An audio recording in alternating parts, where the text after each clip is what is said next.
Block स्तरीय आदिवासी क्रीड़ा और सांस्कृतिक महोत्सव उद्यापित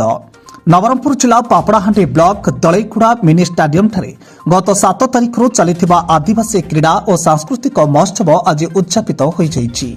आयोजित कार्यक्रम में स्वतंत्र उन्नयन परिषद अध्यक्ष उपेन्द्र कंड, उपाध्यक्षा भानुमती पूजारी, ब्लॉक अध्यक्षा हेमलता माझी, उपाध्यक्ष सुशांत बेहेरा, जिला परिषद यशवंत नायक प्रमुख जोग देथिले। क्रिकेट, फुटबॉल, भलीबॉल सह सांस्कृतिक कार्यक्रम आयोजन करा जायतिला। अतिथि माने एही उत्सव विषय आलोकपात करथिले। शेषरे कृति छात्र छात्री को पुरस्कृत दिया जायतिला।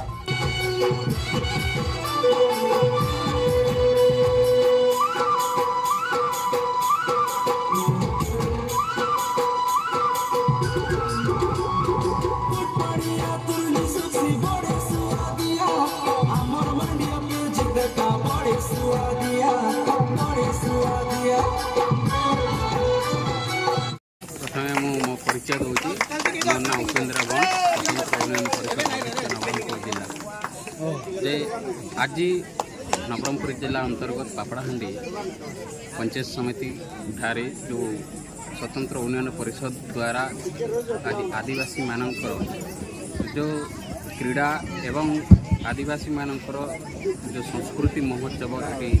उद्यापन होती अवसर में मुझे कहबी जे आपण मैंने जानी जे आगुरी आम आदिवासी मानकर क्रीड़ा कला संस्कृति और परंपरा दिन को दिन लोप पाई जाऊला आ लुचि जाऊला अजी जाऊला ताकू किमती पुनर्जीवित करापाई आमर माननीय मुख्यमंत्री नवीन पट्टनायक चिंता करले एवं स्वतंत्र उन्नयन परिषद गठन कर आदिवासी मानकर सर्वांगीन उन्नति से कलार कथा को भाषा कथा कहतु संस्कृति परंपरा एवं से भाषा केमती आग को जीव एवं खेलकूद जो आदिवासी लोकाल लोक मानकर जो प्रतिभा रही लोकायत प्रतिभा सेटा को बाहर करी आज ब्लॉक लेवल रू जिला लेवल को जिल्ला रू स्टेट लेवल को से माने जिंती परफॉर्म करबे तापाई आज ये प्रोग्राम टी करा जायछि सर तापाई आज Nabarangpur Malay Kumar report today fast news Odisha.